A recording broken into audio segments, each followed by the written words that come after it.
following material may contain sex, coarse language, and violence.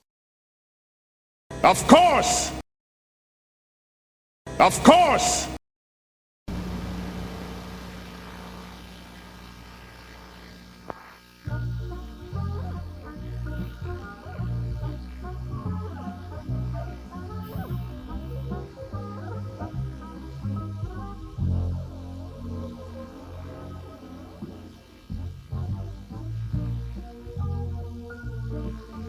The Fourth Corporate War ended the age of corporate domination. Even if they were not involved in the shooting parts of the war, many megacorps found their operations fatally wounded through the breakdown of communications, net information systems, global transport disruption, and collateral damage. But the megas aren't out of the picture entirely. In many cases, local or regional offices continued to operate in a reduced capacity, if they could get the materials and funding to do so. These companies sometimes renamed themselves but continued, where possible, to provide the services they were known for. Some corps, like Raven Microsib and Kiroshi, broke into smaller units that shared a common trade dress, but were often run by entirely different corporate officers. Still, other corps just fell apart entirely and found their assets seized by other competitors or ambitious regional managers hoping to carve off a personal corporate fiefdom. The result is that in the time of the Red, the megacorps aren't all that mega anymore. These corpos, as they are dubbed on the street, are closer to what corporations were in the mid to late 20th century.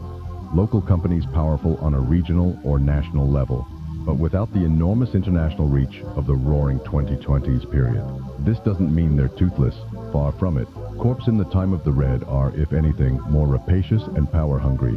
There are fewer rules out there, and ambitious players in the front office are willing to do practically anything to gain the advantage over a resource or market. They may not be able to field giant armies with tanks and troops, but they can still deploy powerful covert ops squads and bribe the right governmental overseers to allow them to take out their enemies when it's important enough.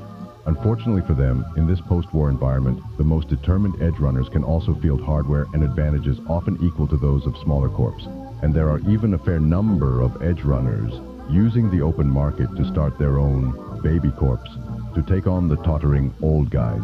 There's a new and dangerous game to be played out in the marketplace, and in this fragmented new age, everyone can play.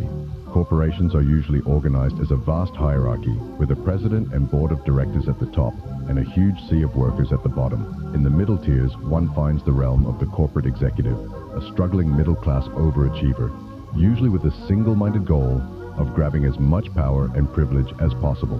The average corporate begins as a junior executive, often a particular project or group of people. At the next level, they become a manager, controlling a specific department or production area. The major infighting begins here. Only very successful managers get elevated to the position of assistant vice president, where they control entire factories or other operations. They are in turn bossed by vice presidents who control entire divisions of the company. Near the top is the executive vice president, who effectively runs the corporation. Their boss is the president, who answers only to the board of directors, major stockholders, and the chairman of the board. Theoretically, corporate advancement is based on merit. In reality, the corporate world is rife with nepotism, deal-making, brown-nosing, cheating, lying, and credit stealing. Extortion, blackmail, and frame-ups are common. One of the most disturbing factors in this web of corporate power brokering is the team, a personal guard of workers who do the dirty work for a particular exec. Almost every corporate exec employs at least one force of highly trained covert operatives specializing in espionage, counter-espionage, sabotage, and counter-terrorism. In extreme cases, measures such as assassination and terrorism are not unknown, whether against other corporations or within the corporate structure itself. A corporate covert operations arm is usually made up of weapons specialists, computer technicians, and various hired guns. Almost all of these covert forces are cyber-enhanced with the best technology available. Covert action arms frequently search the dead zones and arcologies to recruit promising young criminals, promising them high pay, the best enhancements, and a life of glamour and adventure. In the savage world of big business, it's not unusual for an executive to jump from firm to firm, looking for a big success, to To prevent this, most corporations require their employees to sign employment contracts, specifying how long they must work for the firm until they can quit. Contracts may run from a year for a low-level executive to an entire lifetime for a key researcher or company president. The penalties for breaking employment contracts are extremely severe, ranging from garnishment of wages to lawsuits, and even loss of licenses in the case of lawyers or physicians. Corporations have also been known to use sabotage, software, and deadly booby traps to ensure loyalty. Blackmail is common. Assassination and kidnapping are expected. This makes corporate headhunting, hiring away another company's staff for use by your own company, a deadly game of cat and mouse. Most corporations have their own extraction teams of solos who, like the KGB or CIA, arrange defections of key personnel. As most corporations will use any and all means to stop a rival extraction team. Since the end of the Fourth Corporate War, most national governments are no longer in the uncomfortable position of having to let the multinational corporations do pretty much as they please, where once they paid lip service to pollution control, product safety, and minimum wage rules. The modern megacorp is now forced to strike a bargain with the local government. Sometimes this may be as simple as a bribe to the right places, or military support for the local dictator. In the more scrupulous new United States, corporations tread especially lightly, going out of their way to hide their more illegal operations and make sure to toe the line in their more visible ones. Washington, D.C. is watching, and its fist is like iron, ready at all times to crush a miscreant. But in Night City's looser Free State environment, it's more often a case of trading power, influence, or money with the right leaders. A judge or police chief here, a councilman or official there. One final thing that has come about since the end of the Fourth Corporate War has been a rewriting of the rules of corporate responsibility. No longer can a megacorp hide behind the corporate shield of the past that allowed so many CEOs and their boards to evade responsibility for their more nefarious activities. As an absolute requirement for filing legitimate articles of incorporation in the Eurotheater, China, the Free States, and even the new United States, a corporation must assign the single largest stockholder of the corporation as its face, a living person who is personally responsible for any malfeasance committed by the megacorp they control. If the corporation is found out to have committed murder, fraud, or other illegal activities, the face must legally take the punishment for the transgression.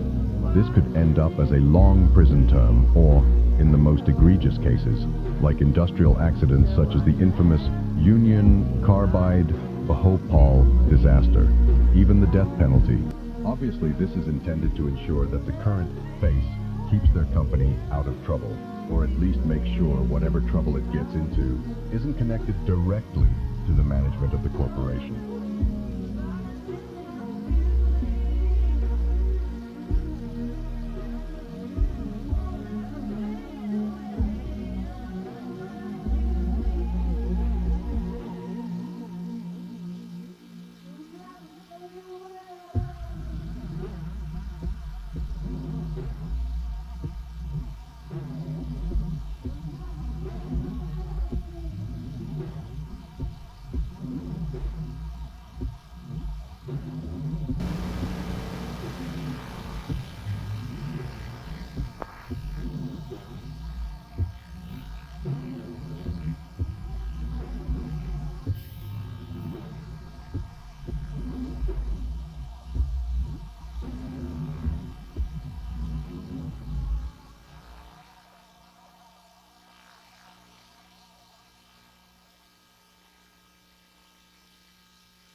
You get off the train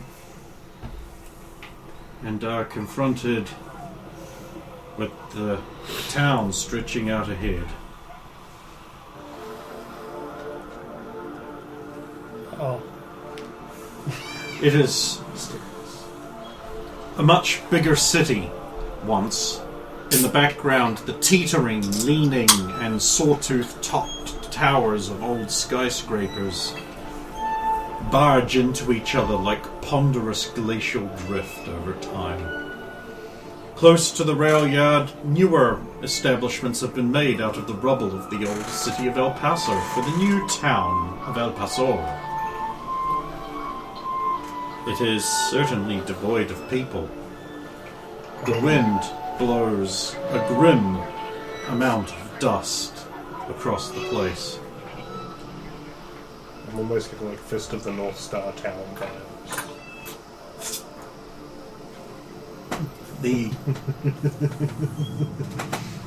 Up close, you can see there is a warehouse called the Rail Freight Warehouse. Beyond there is a cantina. A door clanks in the wind. The people from the train are looking around in confusion.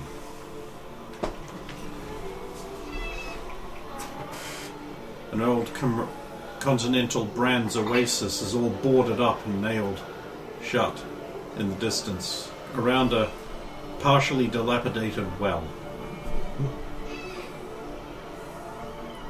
Boxes are piled up near a mechanic's shop you can see from where you were, like they were trying to barricade the entrance or something. There isn't even any footprints in the dusty ground. Raised wooden sidewalk like an old west town girds most of the buildings, and that too is covered in dust and neglect. I'm not quite sure what I was expecting, but I don't think this was it. Well, this was once a much larger city, but though the city is abandoned and dangerous, we don't go there. Yeah, but what about this part? There is usually someone here to check the passports from the sheriff's office. Well, we should go find the sheriff and let them know we're here then. Would he have had a building close to the premises? Oh, see. Just past the oasis. Oh. The oasis, she is all bubbling up. Where are we going to get our supplies? So this was a functional outpost before. See, of course. Why would we come here if it was not? How long ago was that? A couple of weeks. I'll sort of like shrug assault rifle to hands and just maybe we should have a look around. Maybe we should just move on. Like all of us on the train. Does the train have supplies for the next stop? This is the end of the line. We're going back up the other way. Then onto another track to head out to, Austin. So, yeah, we could get to another place.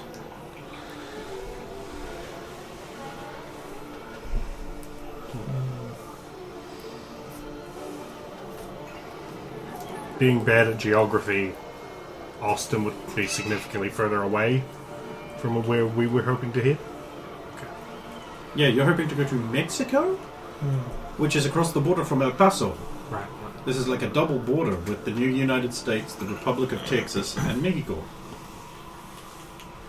So yes, we have John Smith's Teching is the machine shop you can see. Okay. We've got the Galoot Saloon. And the sign swinging from only one joist is apparently Howdy Street you're on. Howdy Named, Street. of course, after Uncle Howdy.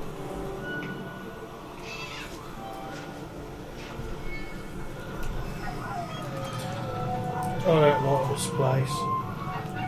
No, but this is our stop, unfortunately.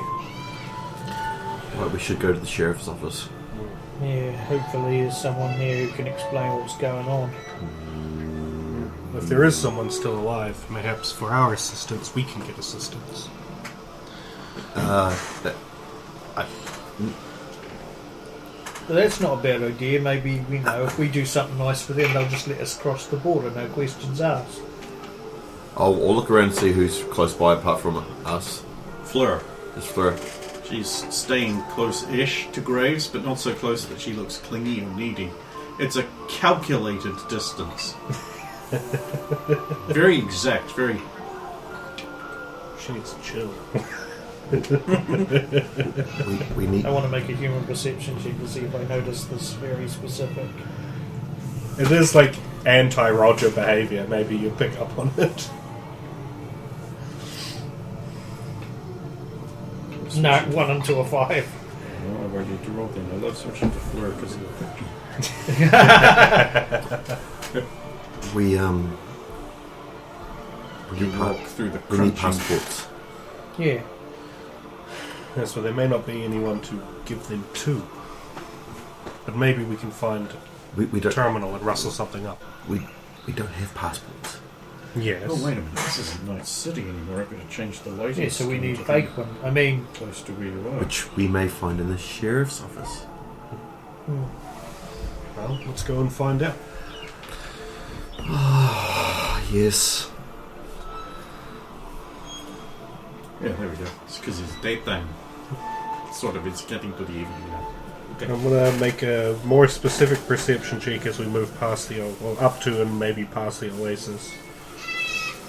Just watch for any boarded up windows where I might see someone watching us, or gun barrels or something of that nature. people doing that thing where they peer through the door at you, and then as you get closer or look at them, they quickly close the door. There's a door here. Slightly move up, slightly dusty, blind. I only get a 13. It's not fantastic. Okay, so exactly where are you going? Towards the sheriff's office. So we have to pass. Or You're where we walking would- down Howdy Street, so you're passing the Galoot Saloon. You can see through the windows. There's no one there, but there do appear to be bottles on tables in there. Okay. Still liquid in some of those bottles. But you're going over there to look closely.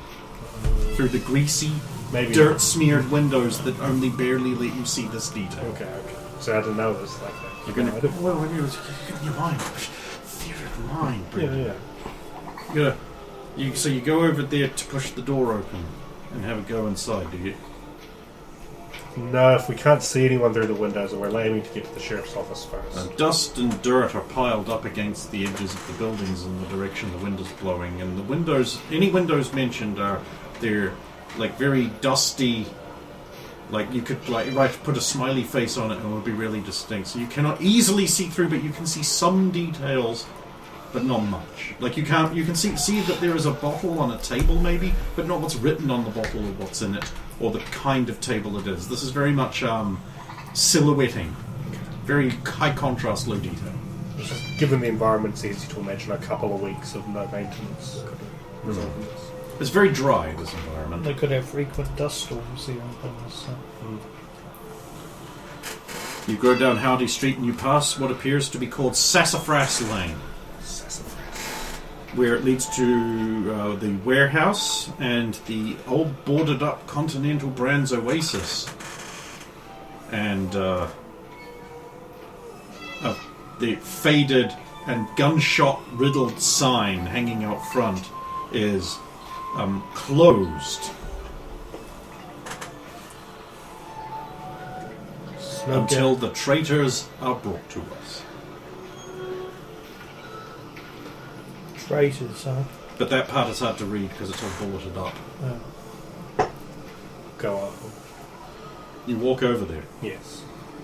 Graves detaches himself from the group and walks tentatively towards the old Continental Brands Oasis. How far is it? Just so I know how far I would be wandering from the room. 2, 4, 6, 8, 10, 12, 14 yards. Oh, that's not too bad. I could walk sort of half that distance and get a look at that sign. This was once red, but is now quite faded. The colour scheme is that of a traditional American barn, but the shop front has that tall facade like an old Foursquare or Western place would have, and a porch veranda. The doors were a sliding door, but a metal grillwork has been rolled down in front of it and padlocked, although the padlock has been shot. Not that it opened the padlock, the locking mechanism is now rooted, and you would have to cut the lock off for it to open. The windows are boarded up tightly and shuttered. You cannot see inside from here. The well is a bit dilapidated, but there is a fresher than the rest of these structures crank with a bucket tied to a length of rope on it near the well. But the bucket is filled with rocks and sand, and it's on its side. Okay. There is the sound of buzzing flies from somewhere nearby. Is it? Graves looks around and looks up past the billboard and thinks he sees a beautiful woman, all dressed in white, looking down at him from a window. Is this true? I make a perception check. 17? She's not there. Must have been the wind. Maybe it was moving the curtains. Could have been. That buzzing sound, I don't know if it's going to be. It was an 11 perception enough to identify if it's coming from the well. Like if I go over and listen at the well. No. I'll come back to 6 or so yards to the group. Something definitely happened. A bit too many bullet holes for it to just be a decorative choice. And then carried trudging along. You guys carry on down Howdy Street. Just past the warehouse on the left-hand side, there's the sheriff's office. Sheriffs.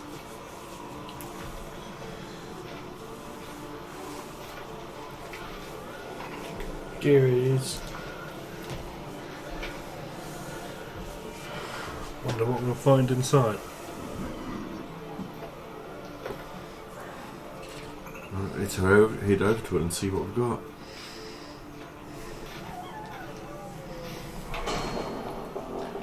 Shoulder the assault rifle. So we go to enter a building. The sheriff's office is an old-timey, old west-looking place, except made out of rusting corrugated iron. And I-beams that they clearly at the time couldn't shorten to fit properly, so they're sticking out in certain places. The windows have no glass, but the shutters are tight, and they seem to have been well maintained. The door is locked.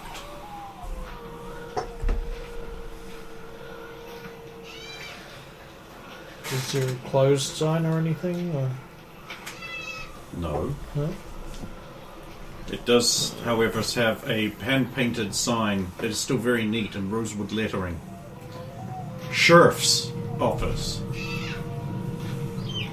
Is it 18 perception enough to see if there's any... It seems like more gunfire or anything. It seems like it happened at the Oasis. There is the occasional bullet hole, but nowhere near as concentrated. Okay. You step up onto the old wooden veranda. The boards creak a little bit, but otherwise they seem to be in good condition. Like a well-used establishment that could have been walked on yesterday. This is, of course, very different layout and design than you're used to from Night City, you city slickers. And certainly London as well. This looks like a reclaimer town that was built by people who've only ever seen Gunsmoke. Poor fucks. It shows a dint of hard work and initiative that the Lone Star Republic has come to be known for. I'll say quietly, so do we knock, or... Sure, why not? I'll let the more personable person with the highest call step into the door. Fine, I'll knock on the door. There is no answer to your knock. The sound of Roger's knock echoes throughout the town. And eventually the sound dies. A tragic, pitiful death, unanswered.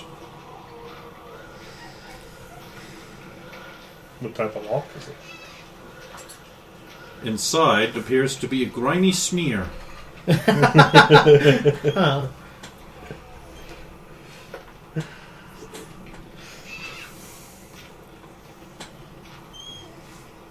So what type of lock happens to be on It is a physical lock, Oh my god. requiring a lock-picking kit. Love a good old physical lock. Or, you know, that one Maelstrom gangster, you've heard of him? The Spirits? He has a key hand. He's got a Dynalar modular hand with 16 fingers on it, and all of them are keys. Nice. They say if you want the key, you ask the Spirits. He pulls up a specimen and goes, no. Sorry, I only have these keys. I don't have the Want key. the He key. has Pay him more than one spirits. hand. Pay him in spirits. Pay him in spirits. Hey, I like this guy already. And he gives the key to his buddy the Mountain, an 8-foot-tall linear frame Omega Maelstrom guy. Who will deliver it to you? Yeah. If he's in a good mood. As also, this guy had to have started with a lot of humanity and spent it all on key fingers. No, individual fingers are fuck all. Okay.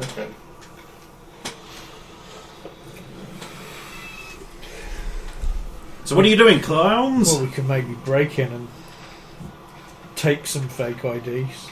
I mean, Maybe someone in there needs our help, Roger. I don't see anybody or anything in there. I don't know if that really is because I can't unsmudge the window or if I need to make a perception check. Glass has two sides.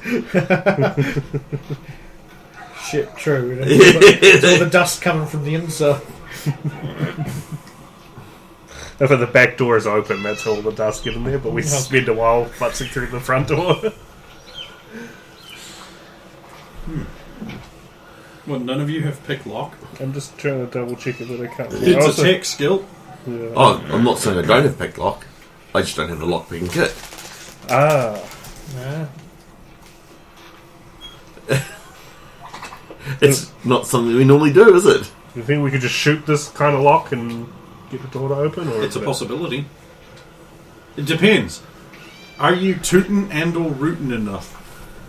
Roll your rootin' tootin'. Isn't Is that that to be a cool? cool Yeah. 17? You may attempt to shoot the lock off. I might go around back and see if there's another door. I mean, I assume that's enough to hit the door. 18 damage. Oops, wrong one, sorry. That's the one. There we go. Ricochets gets Roger. Ah! You shoot 2 inches beneath the lock, and the door swings open at crack from the impact of the bullet. Should have done it with that. Now I don't think about it, it's right fucking there. No, that's mine. Fuck you. I haven't used it in anger yet. I don't know. Someone could need our help. Oh, you could be true. This is justification for breaking and entering into They the could have sheriff's got office. knocked out and then locked themselves in. You're absolutely right. That could be the case. We also could let people know that we're here and Nothing. Come No, help get is us. on the way. We'll be there as fast as we can. Nice. Nice. I love Sultans of Swing. Lights are It's my off. favourite Aerosmith record. Dark is that inside. off the Nevermind album? See, the joke there is that Nevermind was actually written by Disturbed. Was it? Jesus, Brendan, you don't know anything about music and you're going to run a Cyberpunk game? I was going to say, well, it's not a The JoJo inside game, of- but everything is. The inside of the sheriff's office is lightly gritted with dust, but not so much as outside. There is a quaint little rug on the ground, stained with coffee and other things over time. There is an old-timey desk with one end of it propped up with a thick book called the Bible. The Bible. The Bible. Apparently this is the New Testament. And it's the good news.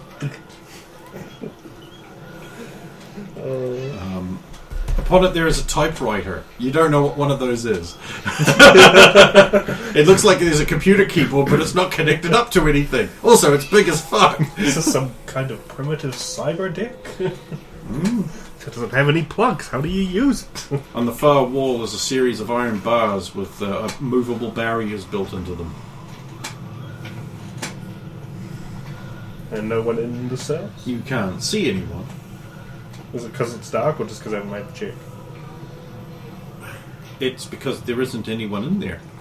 I'm assuming the first thing you guys did was you walked in and you went click to turn the light on, Okay, well, if the which lights doesn't work. work.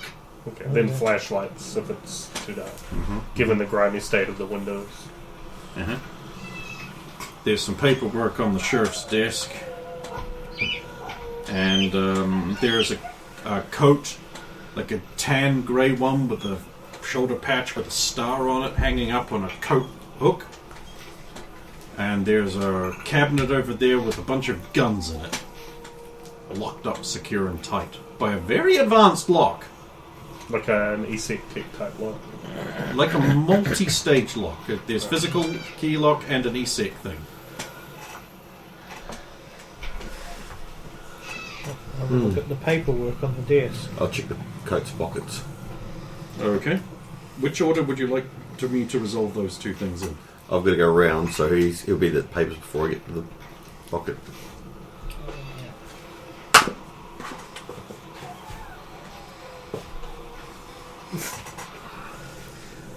Who's that on your top? Not Johnny Silverhand. So who's that? Is that Kurt Cobain? I think so. Ah. But the weird art style thing and the fact that it's all cracked up, I don't even know. So that's Kurt Cobain on your top. Cool. Yeah, from REM.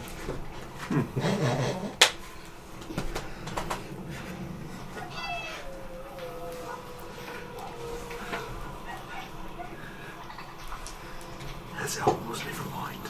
Oh.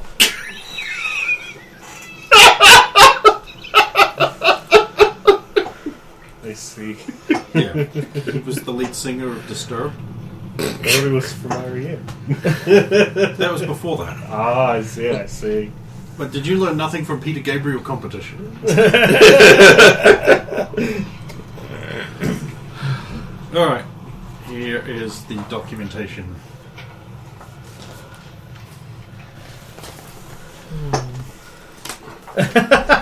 Sus.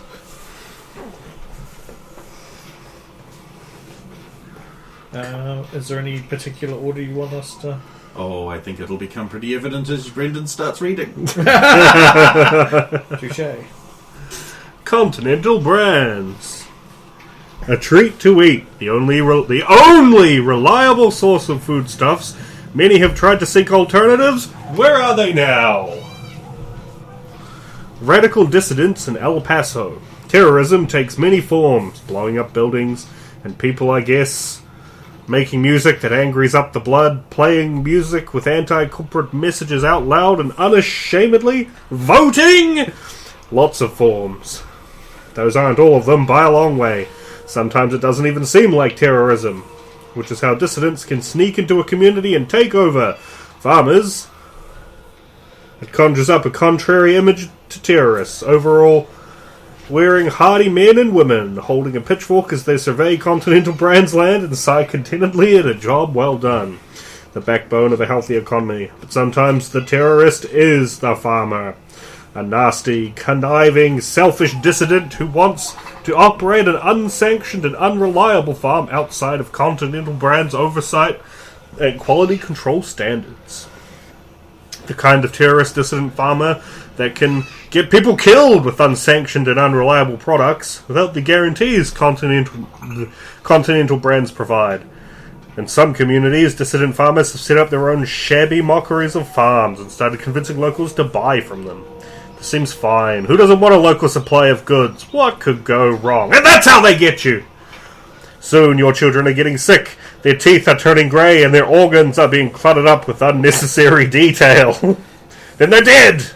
Meanwhile, your community starts running out of food since they all turn their back on Continental Brands. Their oasis dried up. Could be you and your whole family. But that's okay, because the dissident farmers will provide, right? Wrong! The dissident croips are unreliable in quantity and time. Often much of it must be discarded as diseased or worse, passed off as undiseased. Then your neighbours are gone, either dead or have left for a better life near a continental brands oasis. This kind of thing is happening in the sleepy border town of El Paso now, despite the parental caution and warnings of their local Continental Brands office. The locals of this once large city have chosen to allow dissident terrorists to set up their own farms and grow their own food. The dangers of this are obvious and very concerning. Once can only hope the locals of El Paso wake up and correct their dangerous mistake before it is too late. Continental Brands, Pro Kibble, a treat to eat. You won't be the wimp anymore with kibble. It's scientifically designed to rebuild the molecular fibers of your muscles stronger, faster, and better with 12 oriotic amino acids. And it's delicious. Pro Kibble. For pros.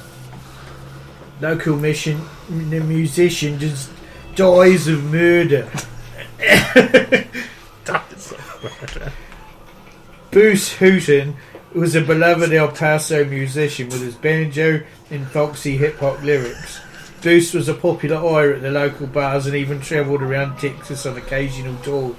But all that came to an horrible end when he was savagely and intentionally murdered last Friday while on tour in Dallas. Bruce was over the moon, sobbed the president of his fan club, Shirley Laqueson Shot Kawambo, aka Shirlo.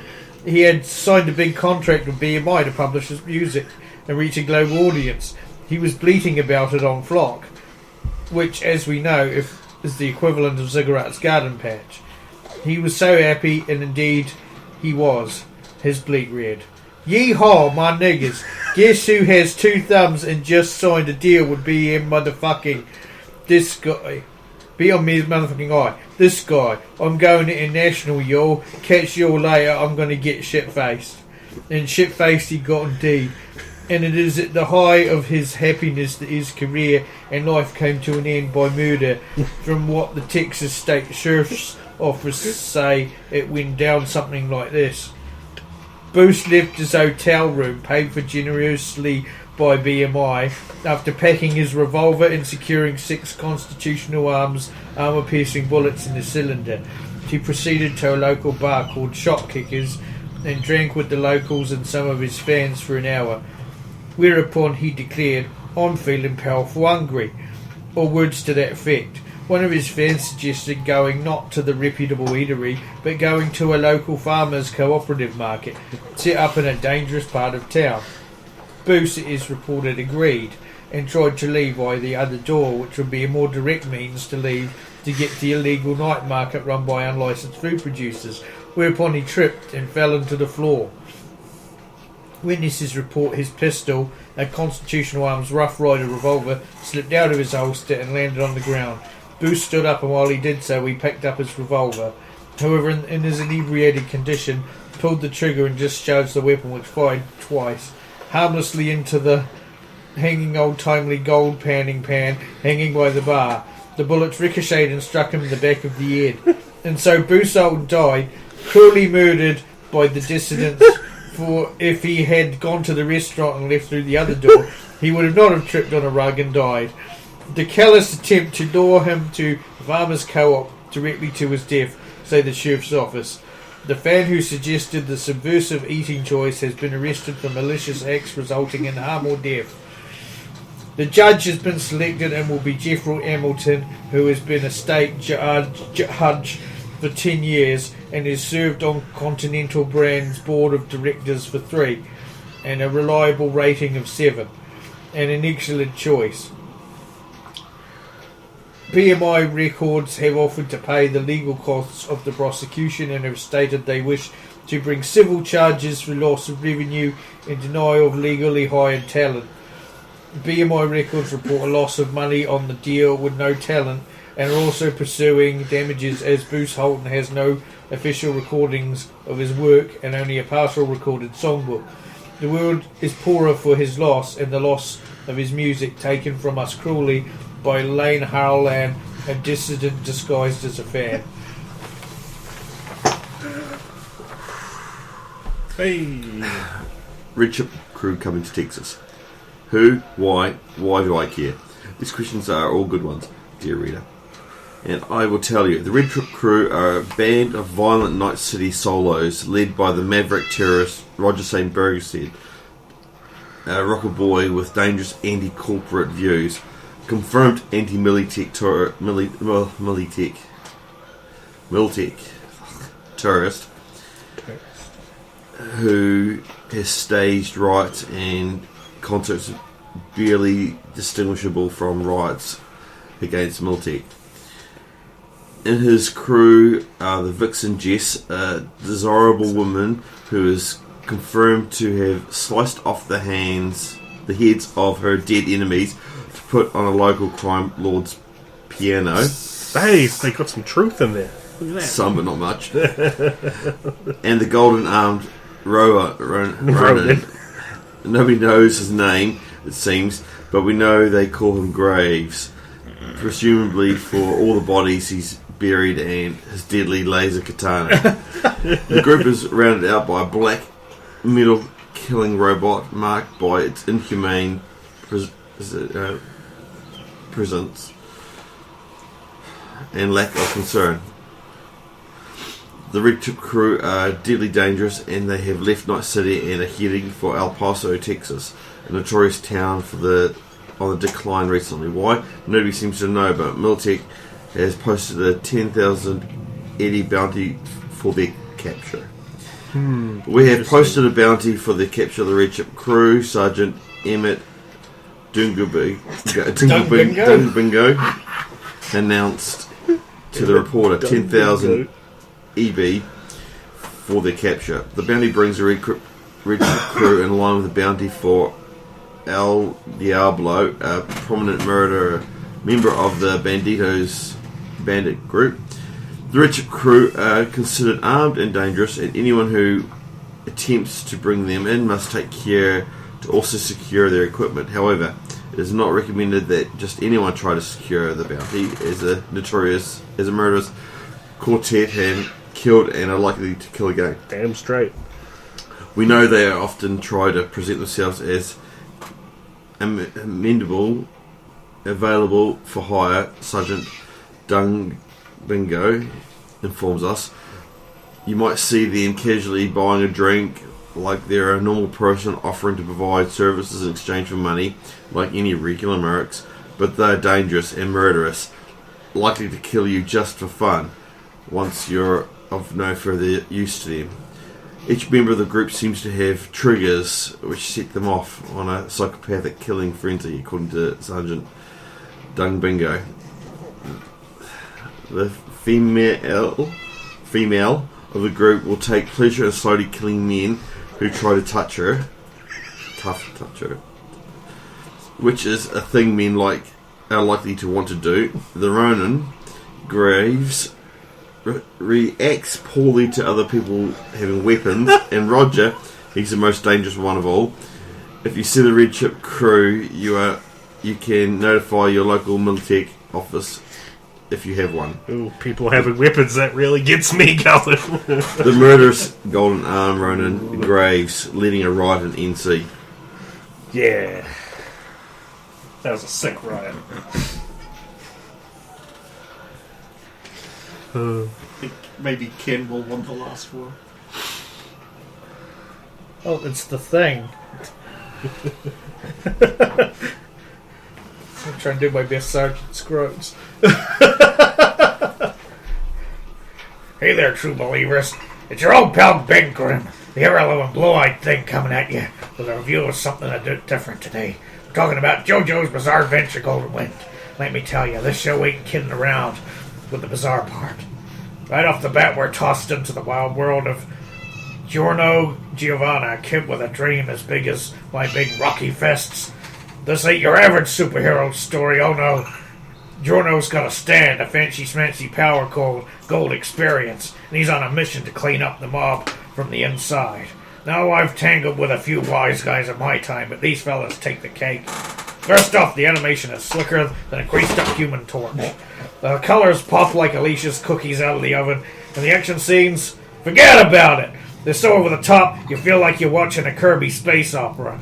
And the character design's wild. It's like they raided the closets of every fashion show in Milan. But hey, it works. That's the charm, you know. Now, the story's got more twists and turns than the Coney Island roller coaster.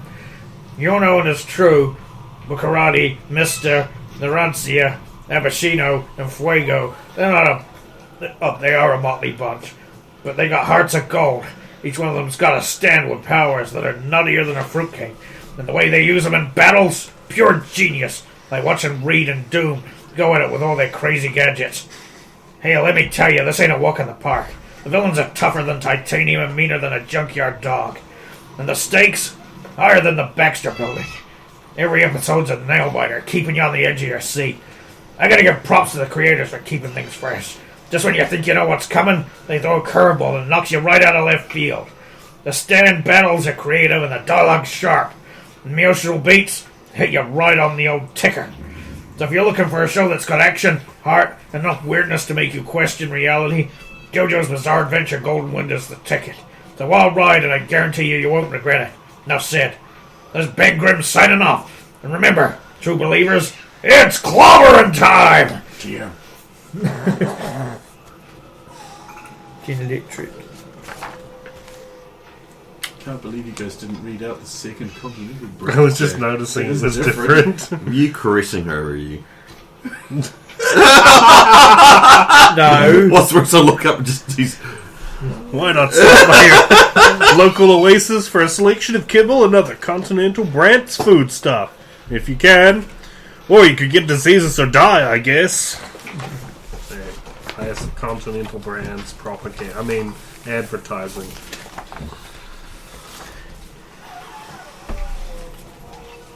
Well, at least we know this article isn't more than a few days old. And this is what's in the pockets. On account it mentions us coming in. Yeah, so it can't be too old then.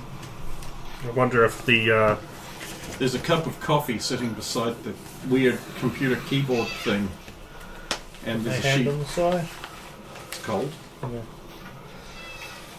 And it's about halfway down the cup.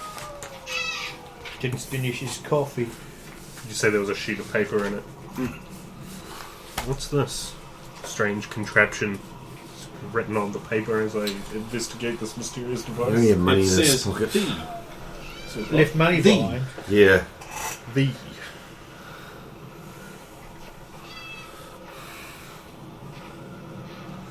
This must be some kind of writing device. What? I'll press one of the keys. Clack! It was this. What the hell is Satisfying noise. Like an old mechanical keyboard. You push the button, one of the little Comes up. things goes bang onto a ribbon in front of the page. What happens if you hit more than one? You generally get a kludge. Have you used a typewriter before? Yeah. I had one, it was non-functional, Oh, but I play Yeah, around for I like did press that. once and they kind of like click together. Mash them down and then you get these Yeah. little metal arms all crossing over and get mashed together. Would it be like a basic tech just to figure out how to get the paper out of the thing with the... Yeah, sure. Just because it's a mysterious technology we've never Appears to seen be before. stuck. 15? Does it say anything? Anything apart from the V? No. Well, and the one key that I pressed? No. What about the other side? Turn it over. No. Whatever it was that interrupted them, we interrupted whatever he was writing. I looked for a waste paper basket. Okay. There is one. Is there any screwed up paper in it that might have been... Sure there is. We'll take some out and unscrew it, and if there's anything... See if Give there's me a any... D6. And I'll check if there's drawers at his on the other side of the desk. Now that we're over there. 3. It was a dark and stormy night. The kind of night that you get once in a very long while. That was when she came in. Her beauty was beyond description. She had a lithe, opaque nose, set into an oval, heart-shaped face. Seems to be writing about some woman. She has an opaque nose. Well, I suppose, I've seen women with not opaque noses and like silly. Their head was both oval and heart-shaped. I'll have a look at the gun rack and see what sort of lock it. Okay. It's a lock. We can't get into here anyway. Right. We need documents. Is there any... Is there drawers on the... Sure there is. Are any of them locked? No. I will open them, starting from top left. Handcuffs. Nothing but handcuffs. Just heaps of handcuffs. Those could be useful. We should take some. Each one is branded with the Texas State Sheriff's star. And God damn it. We may get in trouble for having them. Yeah, they're kind of obvious where they bloody come from. Yes. Right back in the Leave drawer. them. We can always come back for them if we require them for something extra legal. The next one. okay, there's a box of staples, some rubber bands, 3 pencils, a fountain pen, a medium pistol, and a box of shells for medium pistol. Just regular, basic, medium pistol. It's a revolver, snub-nosed. I'll take one of the rubber bands and ping it at Roger. I think that's the trick. Careful now. Could hurt me. You should have used the medium pistol.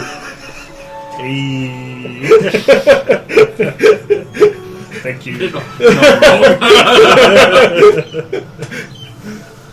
The Nicole strategy. Is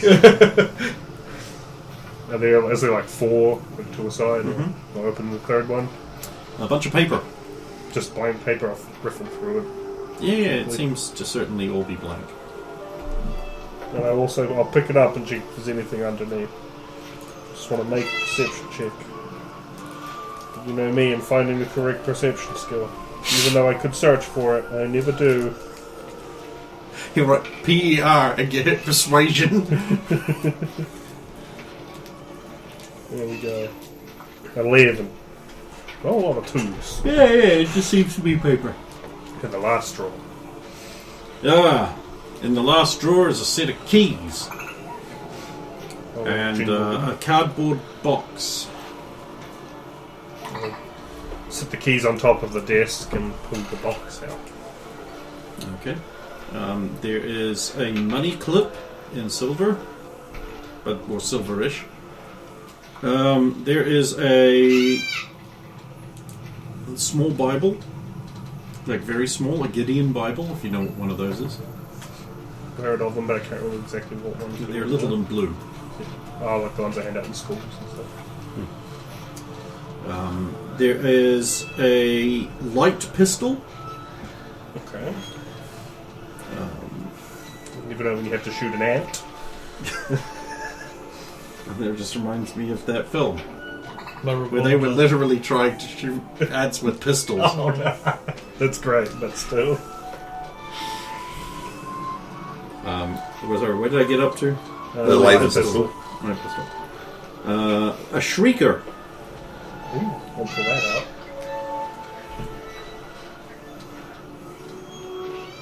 This is interesting. Is it branded to the sheriff's office? Yes. Ah.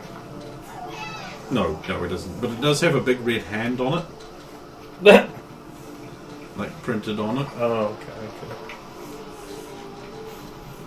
Just trying to Wait, even before he picked it up? Yeah. Because of stolen goods.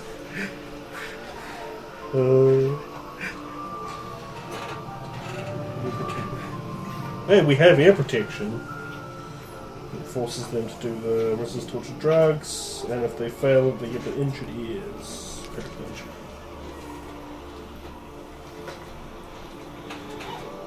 I'm going to pocket this. Okay. Make a note. Broken beyond repair. Creaker. How bad is it like pick it up? Is it like... No, it seems fine to you. You're not a tech. You wouldn't know. Or just in You case make it, like, no checks. You're just like, fell this is apart. cool. And you For now, I'll straight- sit it on the desk as well with the key. And how much is on the money clip? Nothing. Okay, it's just It's silver just a money clip. Does it have a name on it? Or any engraving? JD. JD. Well, whoever JD is, I believe they're the sheriff. They did find some keys, but they might be for the cells, maybe not for that. I'll Lock there. have a look at the keys and see if one of them may match the lock Which lock? on the The gun cabinet for a start. None of them do that. None of them. And okay, then what about the 3 of the keys appear to be for the cells in the back cells? of the Yep. room. One of the keys, well, you'll never know because he shot the lock. And there's a vehicle key of some sort. This doesn't seem to be helpful unless there's a vehicle that we can use outside. Well, if this is truly a ghost town, then that may be our saving grace. Was that the vehicle? Of course, there's a pinboard on the wall with all the wanted posters and that. You could peruse that if you wish. Are we on it? You are? Oh, we are. Yep, there's one there for Roger Burghsend, female Red Chip Krew member, Ronan Graves, Ronan the Great. and, plus property. You can riffle through some more of them if you want. There's Plus a bunch property, of and it's got a picture of Flora. Is there any we recognise? Is it people we recognise? Well, I've said several times you can riffle through them if Yeah. you want to have a look through them. I Yep. do wish to, because these could also be useful to Are the have cells open, or are they? They're currently locked. No, I mean, are they? Sorry, I should rephrase. Are they like open face, like bars, or are they? I more did of a- describe that as that way when you came in. 28 on perception. Okay, there's a poster up there for a Rains Reno. He's wanted for murderer of a police officer in Bay City, wherever that is. Okay. There is Dixon Dutch, or Donald, and he is also wanted for murder of a police officer in somewhere called Bay City. What was his name again? Which one? The second one. Dixon Dutch or Donald? There's an ACCA.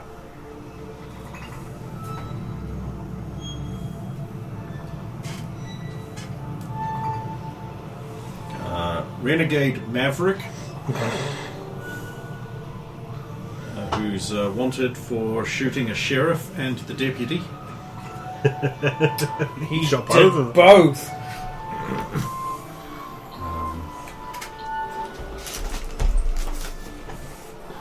Shit, I think I might actually have.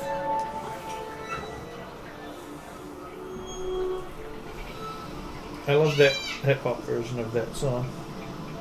Where he basically just goes on about, yeah, I shot the sheriff, but I should have done it because he was a white There's man the keeping picture me of down. Maverick Renegade.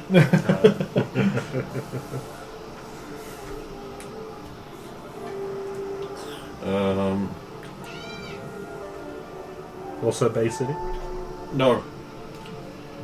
He originates from Night City, apparently. There is a poster up there for Jessica Palmer, who is wanted for whoring without a license.